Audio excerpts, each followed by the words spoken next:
Move to the back where you belong. The flight attendant's voice cut through first class like a blade.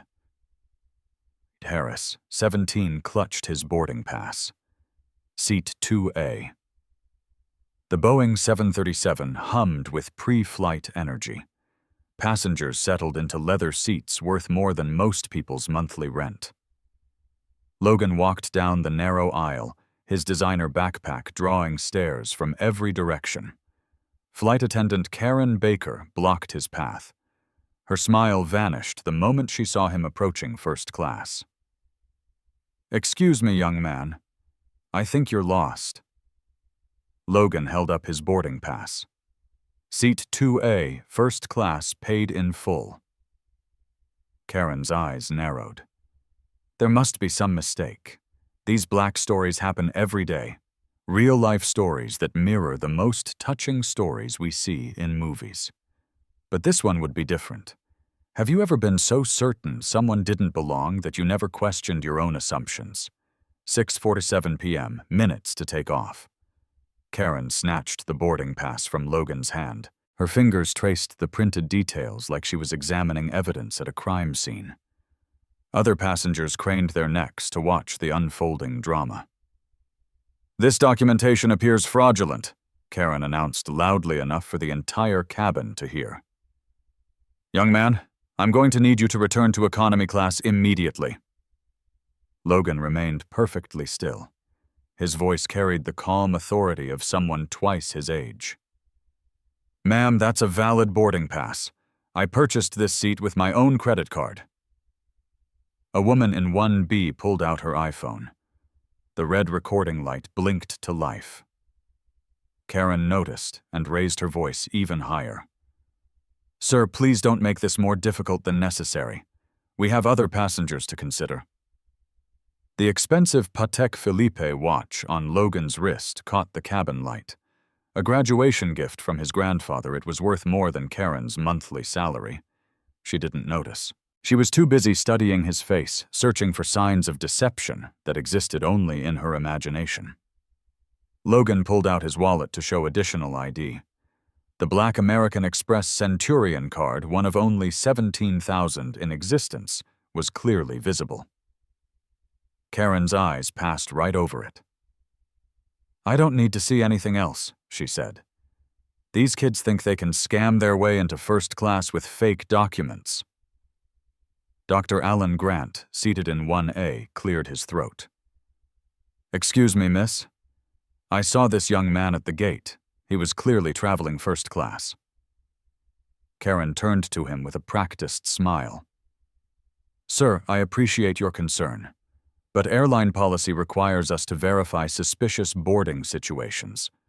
"What exactly is suspicious?" Dr. Grant asked. Karen's pause lasted 3 seconds too long. The woman recording caught every moment of her hesitation. Logan's phone buzzed with a text message. The screen briefly showed Dad landing in 20 mins, see you at hotel. He silenced it immediately. 6:49 p.m., 10 minutes to take off. Gate supervisor Mark Taylor appeared at the aircraft door. His uniform was wrinkled and his tie slightly askew. Karen waved him over with obvious relief. "Mark, we have a situation. This young man is attempting to board with questionable documentation."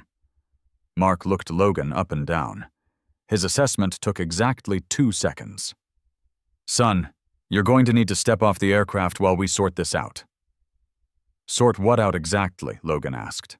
"I have a valid ticket for seat 2A. I've shown my ID. What additional verification do you need?" "Don't get smart with me," Mark snapped. "We've dealt with ticket fraud before."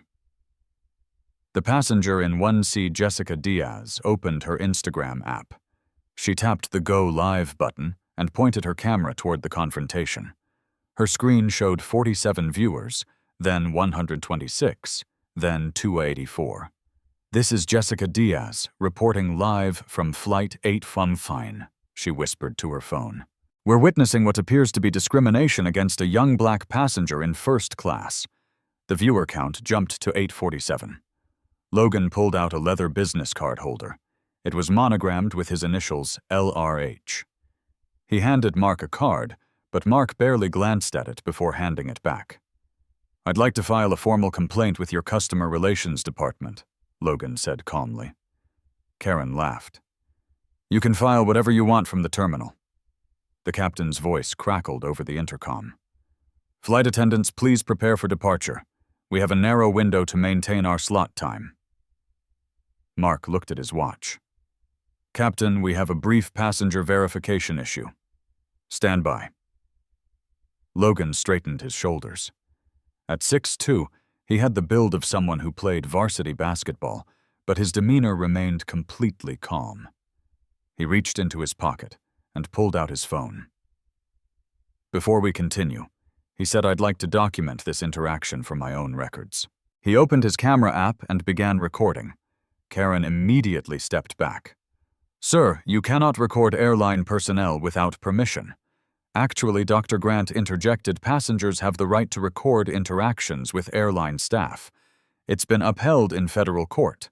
Jessica's live stream now showed 247 viewers. Comments flooded her screen. "This is disgusting. Sue them. What airline is this? I'm screen recording this."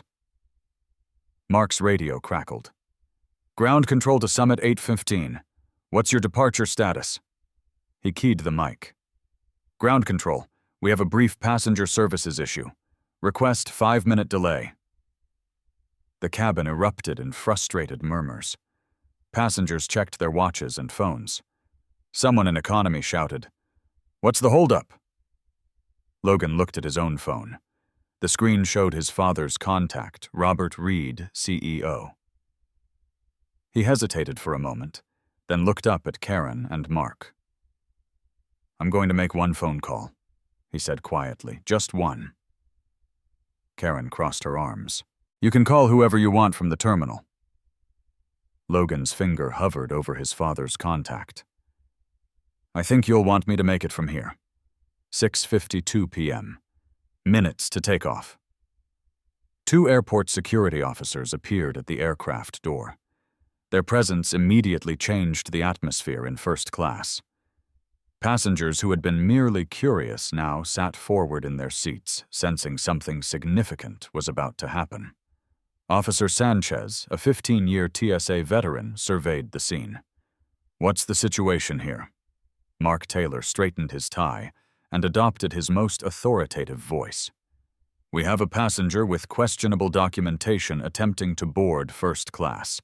The flight attendant has requested his removal for the safety and comfort of other passengers." Officer Sanchez looked at Logan. "Son, can you show me your boarding pass and ID?" Logan calmly handed over both documents. Officer Sanchez examined them under the cabin light, comparing the photo to Logan's face. He checked the seat number twice. "These documents appear to be in order," Sanchez said. Karen stepped forward. "Officer, with respect, we've seen sophisticated fraud before. The printing quality, the way he's dressed, it doesn't add up." Jessica Diaz adjusted her phone angle to capture the full scene. Her Instagram Live now showed 847 viewers. The comments section moved too fast to read individual messages, but the sentiment was clear. Viewers were outraged. A notification popped up on Jessica's screen. "Your live video is trending in Los Angeles." Dr. Grant stood up from his seat. "Officer, I'm a physician. I've been observing this entire interaction. This young man has been nothing but respectful. He's shown valid identification and a valid boarding pass. I see no reasonable grounds for removal." Mark's face reddened. "Sir, please remain seated. This doesn't concern you." "Discrimination concerns everyone," Dr. Grant replied firmly. Logan's phone buzzed again. This time he glanced at the screen long enough for others to see it. The text preview showed "Dad board meeting running late. Text me when you land." Officer Sanchez noticed something else. "Son, is that an American Express Centurion card in your wallet?" Logan nodded. "Yes, sir. Those aren't easy to get," Sanchez observed. "Usually require significant income or assets." Karen's confidence wavered for the first time. That could be fake, too. Officer Sanchez had been working airport security long enough to recognize genuine luxury items. The watch on Logan's wrist was clearly authentic. His clothes were expensive but understated. His posture and speech patterns suggested private school education. 6:54 p.m., 5 minutes to take off. The second security officer, Miller, had been quietly observing. "Ma'am, what specifically made you suspicious of this passenger's documentation?" Karen's pause lasted too long. "Well, the way it's unusual to see." She couldn't finish the sentence, not with phones recording and nearly 3,000 people watching live. Mark stepped in. "Officers, we have procedures. When flight attendants have concerns about passenger verification, we support their professional judgment. Professional judgment based on what criteria Dr. Grant asked." The cabin fell silent, except for the hum of the aircraft's auxiliary power unit. Logan looked at his phone again. His father's contact information was clearly visible to anyone standing nearby. Robert Reed, CEO, Summit Airlines. Jessica's live stream viewer count hit 4,200. Her phone was getting hot from the extended recording, but she didn't dare stop. Screenshots and screen recordings were flooding social media platforms. Twitter user @TravelJustice posted live discrimination happening on @Summit Air Flight 815. "This is disgusting. Boycott Summit." The tweet was retweeted 247 times in 2 minutes. Logan made his decision. He unlocked his phone and scrolled to his father's contact. His thumb hovered over the call button. "Ma'am," he said to Karen. "Sir," he nodded to Mark. "I'm going to make one phone call. When I finish, I believe this situation will be resolved." Mark laughed dismissively. "Kid, I don't care if you call the president. You're not flying first class today." Karen nodded in agreement. "Make your call from the terminal." Logan tapped his father's contact. The phone rang once. "Actually," Logan said quietly, "I think you'll both want to hear this conversation." He tapped the speaker button. The phone rang a second time. Officer Sanchez stepped closer. Something in Logan's calm demeanor suggested this wasn't a desperate bluff. In his 15 years of security work, he'd learned to read people. This teenager was different. Jessica's phone showed 5,847 viewers. The comments were a blur of outrage support and demands for justice. "Someone get this on TikTok. This kid's about to destroy them. Screen record everything. What's his name? That's a $50 to $1,000 watch." The aircraft's cabin lighting flickered as the auxiliary power unit cycled. Outside, ground crew members signaled impatiently. The departure slot was rapidly approaching. Third ring. Logan looked directly at Karen, then at Mark. "Before someone answers, I want to be very clear about something. This conversation is being recorded by multiple people. Whatever happens next will be public record." Fourth ring. Mark's radio crackled again. "Summit 815 ground control. We need immediate departure status update. You're approaching slot time violation." Karen's hands shook slightly as she adjusted her uniform. Something in Logan's tone had shifted. The calm confidence was still there, but now it carried an undertone of authority that made her nervous. Fifth ring. Officer Sanchez found himself genuinely curious about who this teenager was calling. The expensive watch, the Centurion card, the private school composure pieces of a puzzle that didn't match the discrimination narrative Karen was pushing. Jessica whispered into her phone. 6,000 people are watching this live. Whatever happens next, you're seeing it in real time. 6:55 p.m., -4 minutes to take off. The phone was answered on the 6th ring. "Good evening. This is Robert Reed." The voice was professional, authoritative, and carried the unmistakable tone of someone accustomed to making decisions that affected thousands of people. Karen's face went pale. The name was familiar, but she couldn't immediately place it. Mark's expression changed. He definitely recognized the name. Logan spoke clearly into the phone. "Hi, Dad. I'm having an issue with some Summit Airlines staff. I'm on flight 8:15 to Denver, and there seems to be some confusion about my seating arrangement." The first-class cabin fell completely silent. The only sounds were the aircraft's mechanical hums and the barely audible whispers from Jessica's live stream viewers. 200 people were now watching in real time. Robert Reed's voice carried clearly through the phone speaker. "What kind of issue, son? Are you safe?" Logan looked directly at Karen. Her hand was pressed against her mouth, and her eyes had gone wide with recognition. Mark Taylor stood frozen, his face cycling through several shades of red. "I'm safe, Dad, but I've been asked to leave first class. The flight attendant believes my boarding pass is fraudulent." A pause. Then Robert's voice carefully controlled.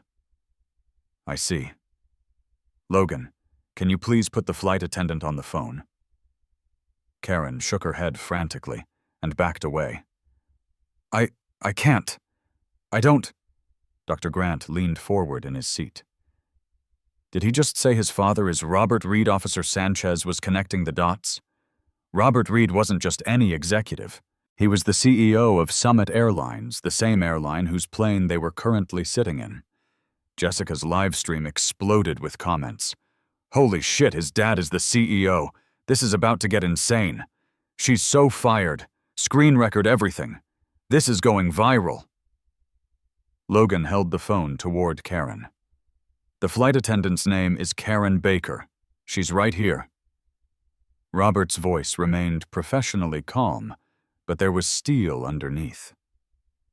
"Karen Baker, please take the phone." Karen's hands trembled as she accepted the device. "Mr. Reed, sir, we didn't know. Didn't know what, Ms. Baker?" The question hung in the air like a sword. Karen's mouth opened and closed without producing sound. "Didn't know what?" Robert repeated, his voice slightly sharper. "We didn't know he was your son, sir." "I see. So you would have treated any other black teenager the same way." The question was precise, surgical, and devastating. Karen realized she had just admitted to discriminatory behavior in front of 400 live stream viewers and 2 security officers. Mark Taylor stepped forward, trying to salvage the situation. "Mr. Reed, sir, this is Mark Taylor, gate supervisor. We were following standard verification procedures for suspicious boarding situations. Mr. Taylor, please explain what was suspicious about my son's boarding pass." Mark's answer came too quickly. "Well, sir, it's unusual to see someone his age in first class, and—" "Stop!" Robert's voice cut through the explanation. "Mr. Taylor, are you suggesting that young black men cannot afford first-class seats?" Jessica's phone was now too hot to hold comfortably, but she didn't dare stop recording. The viewer count hit 700. Logan stood quietly watching the adults around him grapple with the consequences of their assumptions. He pulled out his school ID and held it up for everyone to see. Logan Reed Harris, Student Body President, Phillips Exeter Academy. Phillips Exeter Academy, one of the most prestigious private schools in the country. Tuition over $60,000 per year. Officer Sanchez examined the ID.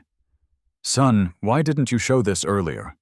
Logan's response was measured and thoughtful. "Officer, I shouldn't need to prove my worth with a private school ID. My boarding pass and driver's license should have been sufficient." Robert's voice came through the speaker again. "Logan, are you recording this conversation?" "Yes, Dad, and so are several other passengers. This is being live-streamed to over 7,000 people." "Good. Ms. Baker, Mr. Taylor, I want to be very clear about what just happened.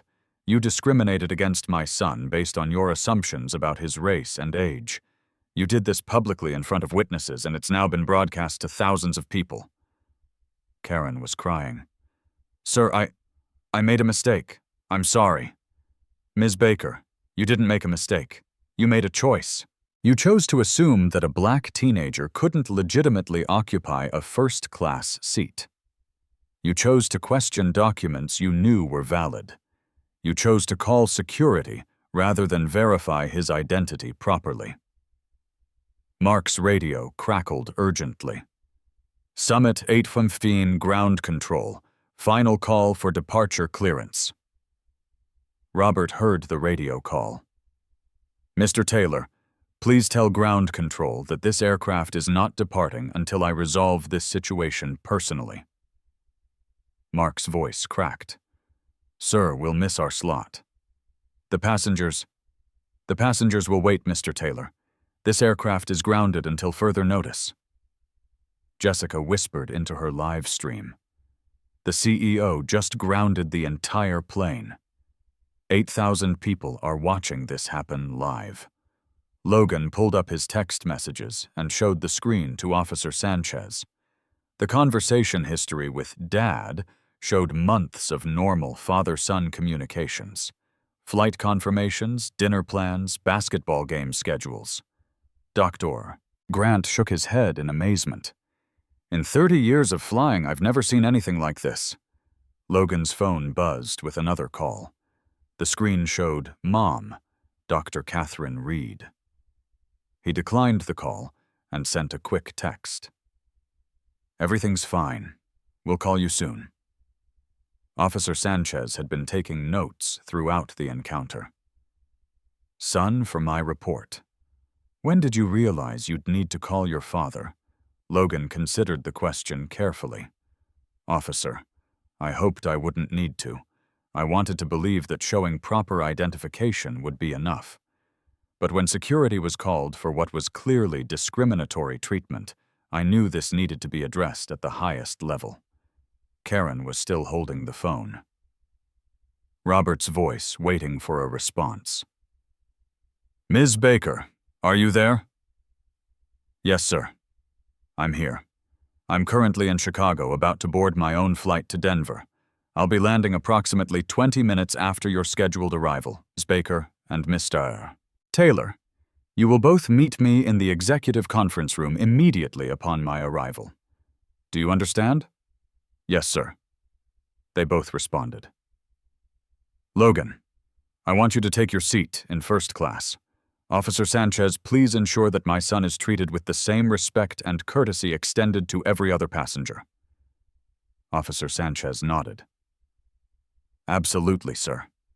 The live stream viewer count reached 8,900. Comments flooded the screen faster than anyone could read them. Screenshots and video clips were spreading across every social media platform. Twitter was exploding. At breaking news, Summit Airlines CEO grounds plane after staff discriminate against his son. At TMZ, exclusive airline discrimination caught on livestream. At the Shade Room, CEO's son exposes airline racism in real time. Logan looked at Karen, who was still crying. His voice was gentle but firm. "Ms. Baker, I want you to know that I don't take any pleasure in this situation. I hope we can both learn from it." Karen nodded through her tears. "I'm so sorry. I was wrong. I was completely wrong." Dr. Grant began applauding slowly. Other first-class passengers joined in. The applause spread to economy class as word traveled through the cabin.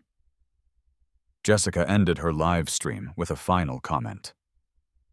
9,000 people just witnessed history. This young man handled discrimination with more grace and dignity than most adults could manage.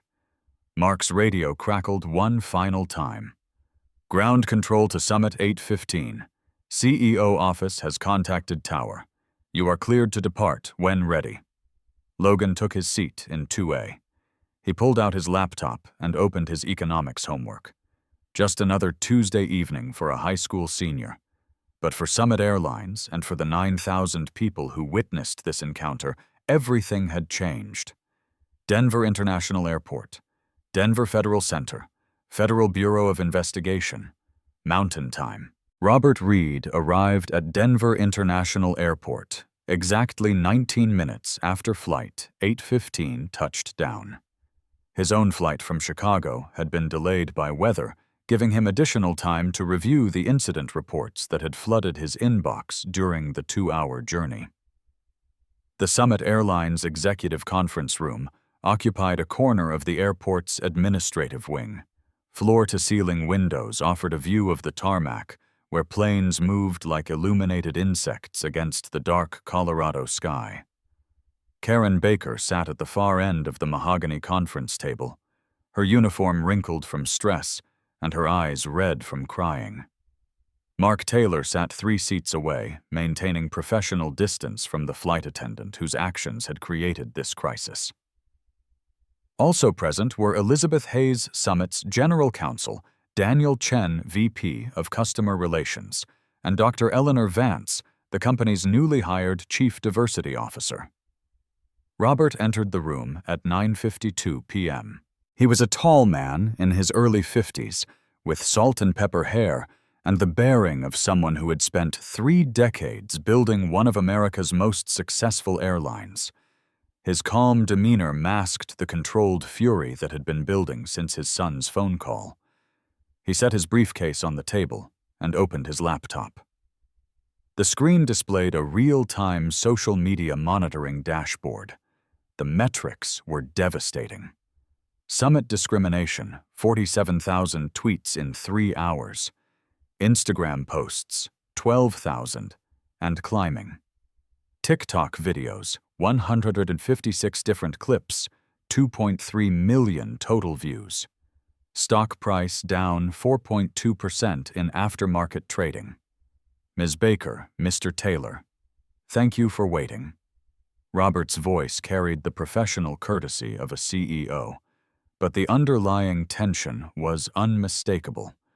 I've reviewed the preliminary reports. I've watched the live stream footage. I've read the social media response. He clicked to the next screen. These are the numbers that matter right now. In the past 3 hours, Summit Airlines has been mentioned negatively 73,000 times across all social platforms. Our customer service hotline has received 200 calls, with 87% expressing concern about discriminatory practices. Elizabeth Hayes, the General Counsel, opened her legal folder. Robert, from a liability perspective, we're looking at potential federal civil rights violations under the Civil Rights Act of 1964, specifically Section 1981. The Department of Transportation also has jurisdiction under the Air Carrier Access Act. What are the financial implications? Robert asked. Conservative estimate for a discrimination lawsuit of this magnitude with video evidence and viral social media coverage, $200,000 to $500,000 in settlements. That's assuming we can avoid a jury trial. Daniel Chen leaned forward. The brand damage is harder to quantify, but our preliminary analysis suggests we could see a 2-3% reduction in bookings over the next 6 months. That translates to approximately $45 million in lost revenue. Dr. Vance consulted her tablet. Robert, I've been tracking similar incidents across the airline industry. Companies that handle these situations poorly see long-term reputation damage. United Airlines' market value dropped $1.4 billion after their passenger removal incident in 2017. Robert turned to face Karen and Mark directly. I want to understand exactly what happened. Ms. Baker, walk me through your decision-making process. Karen's voice was barely above a whisper. Mr. Reed, when I saw your son boarding first class, my first thought was that he must be lost. It was automatic. I didn't think about it. You didn't think about it, Robert repeated. Ms. Baker, you've been with Summit for 8 years. In that time, how many passengers have you questioned about fraudulent boarding passes? Karen hesitated. I'm not sure. Elizabeth Hayes consulted her laptop. Baker, According to your employment records, you've filed 0 fraud reports in 8 years. This was your first. The silence in the room was profound. Mark Taylor cleared his throat. Sir, if I may. When Karen called for supervisor support, I made the decision to involve security based on standard protocols. Mr. Taylor, what protocols specifically require security involvement for boarding pass verification? Mark's face reddened. Well, sir, when passengers become argumentative or uncooperative. Mr. Taylor, did you review the security footage from the gate area? No, sir. Robert clicked his laptop again. The wall monitor displayed airport security camera footage. This is the CCTV recording from Gate B7. Please watch your interaction with my son. The footage showed Logan standing calmly, speaking respectfully, and presenting identification multiple times. At no point did he raise his voice or make aggressive gestures. Mr. Taylor, can you point to any moment where my son was argumentative or uncooperative? Mark stared at the screen. No, sir. I cannot. Dr. Vance opened her presentation folder. Robert, I'd like to share some industry data. According to the Department of Transportation, discrimination complaints against airlines have increased 23% over the past 2 years. Summit has received 47 complaints this quarter alone. That's 340% above industry average for airlines our size.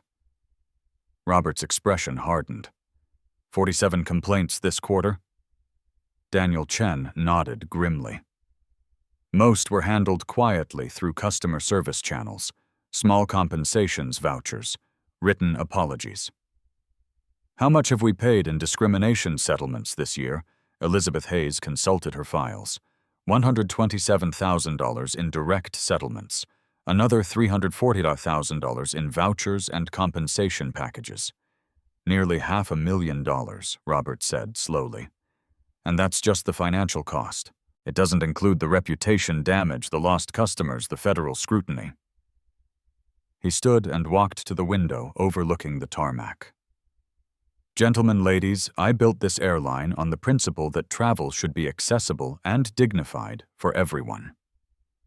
What happened to my son tonight represents a fundamental failure of our values. Karen spoke up. Mr. Reed, I know I was wrong. I want to make this right. Robert turned back to the table. Ms. Baker, making this right requires more than apologies. It requires systematic change. He clicked to his final presentation slide. Summit Airlines Dignity Standards Initiative. Effective immediately, Summit Airlines will implement the following changes. First, zero-tolerance policy for discriminatory behavior. Any employee found to have discriminated against passengers based on race, age, gender, or other protected characteristics will face immediate termination. Second, mandatory monthly bias training for all customer-facing employees. This program will be developed in partnership with the NAACP and other civil rights organizations. Third, real-time discrimination reporting system. Passengers can report incidents through our mobile app with guaranteed response within 24 hours. Fourth, quarterly bias audits conducted by external diversity consultants. Results will be published publicly. Fifth, body cameras for all customer service interactions involving passenger verification or security issues. Dr. Vance nodded approvingly. Robert, these measures go beyond industry standards. They're comprehensive and enforceable. Robert looked at Karen and Mark. You both have a choice to make. Option A, accept immediate termination and industry blacklisting. Option B, undergo intensive bias training, issue public apologies, and accept 1-year probation with quarterly performance reviews. Karen was crying again. Sir, I choose option B. I want to learn. I want to do better. Mark nodded reluctantly. Option B, sir. Elizabeth Hayes made notes in her legal pad, Robert. What about the broader response? The media attention. The social media backlash. Tomorrow morning. I'm holding a press conference. I'll announce the Dignity Standards Initiative, acknowledge our failures, and commit to being the industry leader in inclusive travel. We're also establishing a $2 million fund for discrimination prevention programs across the airline industry. Daniel Chen looked up from his tablet. Robert, the stock price is already recovering. Aftermarket trading shows a 1.8% uptick. Investors are responding positively to decisive leadership. Robert closed his laptop. The stock price is irrelevant if we're not doing right by our customers. Ms. Baker. Mr. Taylor, you'll report to Dr. Vance on Monday morning to begin your training programs. He gathered his papers. One final point. My son handled this situation with more grace and maturity than grown adults with decades of professional experience. He could have humiliated you both publicly. Instead, he chose dignity and education over revenge. Robert paused at the conference room door. That's the standard I expect from every Summit Airlines employee going forward. The room fell silent as the CEO left. Through the windows, aircraft continued their nightly ballet of arrivals and departures. But for Summit Airlines, the industry, and the thousands of people who had witnessed the evening's events, the landscape of airline travel had permanently shifted. 6 months later, the Summit Airlines training facility in Phoenix buzzed with activity. Karen Baker stood at the front of a classroom filled with 47 customer service representatives from across the airline's network. Her role had transformed from flight attendant to senior diversity training coordinator, a position created specifically for her after she completed the most comprehensive bias education program in airline industry history. Before we begin today's session, Karen said to the assembled group, "I want to share a story about the worst mistake I ever made professionally." She clicked to the first slide of her presentation, a photo of Flight 815's first-class cabin. 6 months ago, I made assumptions about a passenger based entirely on his race and age. Those assumptions cost our company nearly $2 million in lost revenue, created a public relations crisis, and most importantly, caused real harm to a young man who deserved better. The training program Karen now led was the cornerstone of Summit's Dignity Standards Initiative. Every customer-facing employee underwent 40 hours of bias training annually. The curriculum included implicit bias recognition, de-escalation techniques, cultural competency, and real-world scenario practice. Logan Reed Harris, now 18 and a freshman at Stanford University, had become an unexpected advocate for travel industry reform. His Dignity in Travel Foundation had partnered with 7 major airlines to implement similar anti-discrimination programs. The foundation's mobile app, which allowed passengers to report discriminatory incidents in real time, had been downloaded 340,000 times. Dr. Eleanor Vance reviewed the quarterly audit results in her executive office. The numbers told a remarkable story of transformation. Discrimination complaints down 73% from the previous year. Customer satisfaction scores up 18% across all demographics. Employee bias training completion rate 100%. Federal DOT commendations. 3 for industry-leading inclusive practices. The real-time reporting system had revolutionized how Summit handled passenger concerns. Average response time to discrimination complaints, 11 minutes. Resolution rate, 94%. Most importantly, the number of complaints had dropped dramatically as employees became more aware of their unconscious biases. Mark Taylor had not fared as well as Karen. His probationary period revealed a pattern of behavior spanning several years. After failing his 3rd quarterly review, he was terminated. The airline industry's shared database of problematic employees ensured he would never work in aviation again. Jessica Diaz. The passenger who live-streamed the original incident had parlayed her viral video into a career as a social justice documentarian. Her full-length documentary, Seat 2A, A Story of Dignity and Change, premiered at the Sundance Film Festival and was later acquired by Netflix. The film featured extensive interviews with Logan, his parents Karen, and dozens of other passengers who had experienced airline discrimination. It won the Audience Award for Best Documentary and sparked congressional hearings on discrimination in the travel industry. Summit Airlines corporate headquarters 1 year later. Robert Reed stood before the company's board of directors presenting the annual Diversity and Inclusion Report. The transformation had exceeded every expectation. Ladies and gentlemen, 12 months ago, Summit Airlines faced a crisis that could have destroyed our reputation permanently. Instead, we chose to see it as an opportunity for fundamental change. He clicked to a slide showing financial performance metrics. Our commitment to dignity and inclusion has produced measurable results. Customer loyalty is at an all-time high. Our Net Promoter Score has increased by 31 points.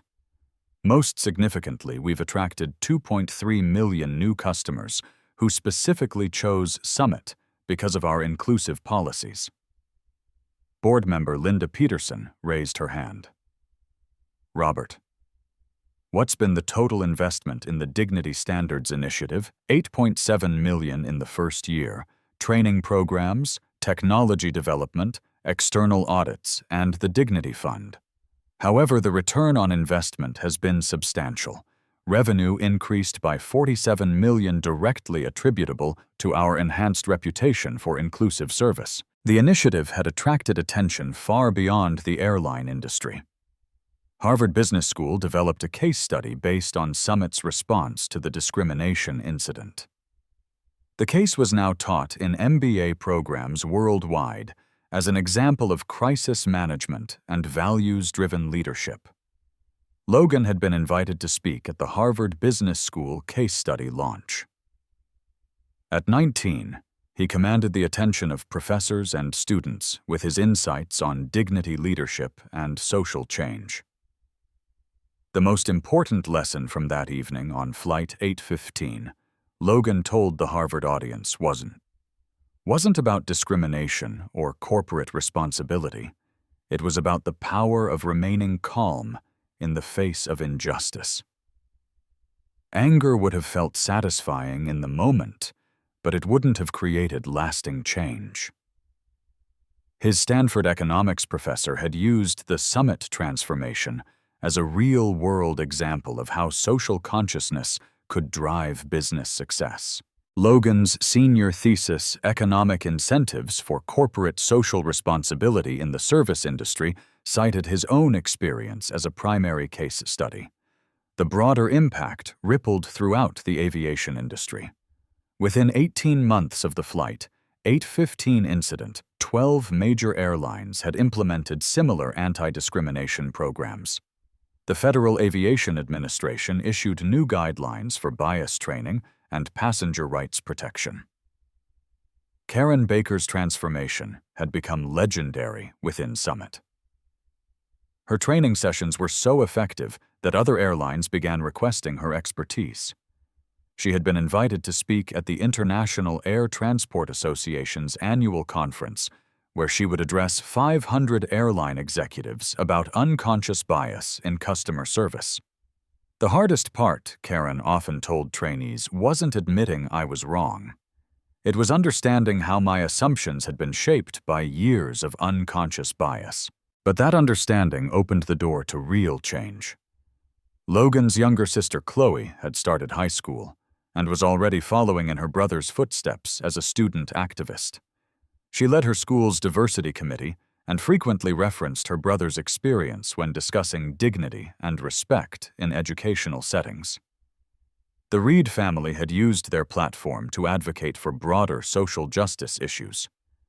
Dr. Catherine Reed Logan's mother and a renowned pediatric surgeon spoke regularly about bias in healthcare settings. The family's commitment to systemic change extended far beyond aviation. Logan's Stanford dormitory, present day. Logan sat at his desk reviewing applications for the Dignity in Travel Foundation's College Scholarship Program. The foundation now awarded $50,000 annually to students pursuing careers in social justice, business ethics, or civil rights law. His phone buzzed with a text from Karen Baker. Logan just finished training session 127. Every time I tell our story, I'm reminded of how much we've both grown. Thank you for choosing grace over anger that night. Logan smiled and typed back, "Thank you for proving that people can change. Your work is inspiring a new generation of airline professionals." The ripple effects continued to spread. A documentary crew was following 3 other passengers who had experienced airline discrimination, examining how their cases were handled under the new industry standards that Logan's experience had helped create. Dr. Grant, the physician who had defended Logan on Flight 815, had become a vocal advocate for passenger rights. He served on the advisory board of the Dignity in Travel Foundation and frequently wrote op-eds about the intersection of healthcare and social justice. Jessica Diaz's career had flourished beyond her wildest expectations. Her production company had secured funding for a documentary series about everyday heroes who create social change. Logan would be featured in the premiere episode, which would air during Black History Month. 2 years later, The Legacy. Logan Reed Harris graduated from Stanford with highest honors in economics and social justice. His senior thesis became the foundation for federal legislation requiring bias training in all transportation industries. The Dignity in Transit Act passed Congress with bipartisan support and was signed into law by the president in a ceremony attended by Logan, his family, and Karen Baker. The transformation at Summit Airlines had become a Harvard Business School case study taught worldwide. Robert Reed was named CEO of the Year by Forbes for his leadership in corporate social responsibility. The company's stock price had increased 47% since implementing the Dignity Standards Initiative, proving that ethical business practices drive long-term profitability. Karen Baker's journey from discriminatory flight attendant to national diversity advocate demonstrated the power of genuine transformation. She had spoken at 200 conferences, trained 15,000 airline employees, and co-authored a best-selling book, From Bias to Belonging, A Flight Attendant's Journey to Justice. The Dignity in Travel Foundation had expanded internationally. Similar programs now operated in 23 countries, making air travel more inclusive for millions of passengers worldwide. Logan served as the foundation's youngest ever board chair while pursuing his MBA at Stanford. These touching stories remind us that real-life stories often begin with moments of injustice, but can evolve into black stories of triumph and systemic change. What started as discrimination against one teenager became a movement that transformed an entire industry. Jessica Diaz's documentary series had won 3 Emmy Awards and sparked similar reforms in hotels, restaurants, and retail chains. Her production company now focused exclusively on stories of social justice and corporate transformation. Dr. Grant had been appointed to the Department of Transportation's Civil Rights Advisory Council. He regularly cited Logan's case when advocating for stronger passenger protection regulations. The mobile app developed by the Dignity in Travel Foundation had recorded over 50,000 incident reports across all transportation modes. More importantly, the number of incidents had decreased by 68% industry-wide as employees became more aware of their biases. Logan's Stanford professors had incorporated his experience into multiple courses. His case study was used in classes on leadership ethics, crisis management, and social entrepreneurship. Students learned that the most powerful response to discrimination isn't anger or revenge. It's systematic change that prevents others from experiencing the same injustice. The aviation industry's transformation had inspired other sectors. Hotels, restaurants, retail chains, and healthcare systems had implemented similar dignity standards. The economic impact was substantial. Companies with strong anti-discrimination policies showed 23% higher customer satisfaction and 31% better employee retention rates.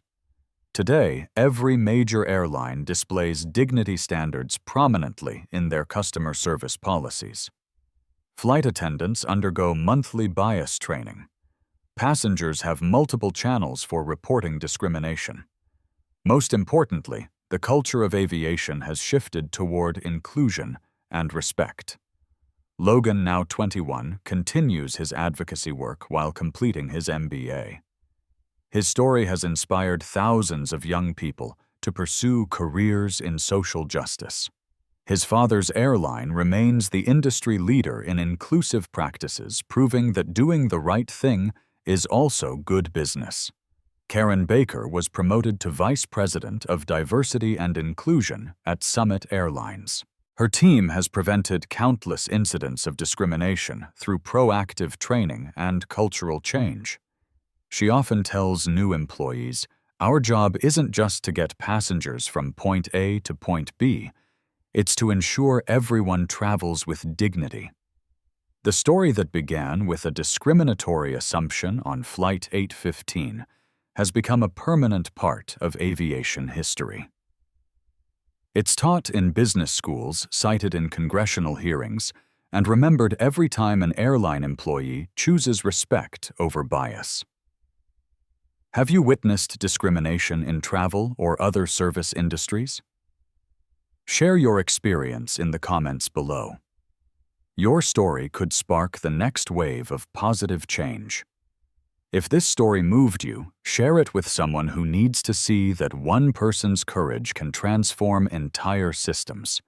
Hit subscribe for more real-life stories that prove ordinary people can create extraordinary change. Remember, dignity isn't negotiable, respect isn't optional, and change is always possible when we choose justice over silence. What would you have done in Logan's situation? How can we all contribute to making travel and life more inclusive for everyone? Let us know in the comments.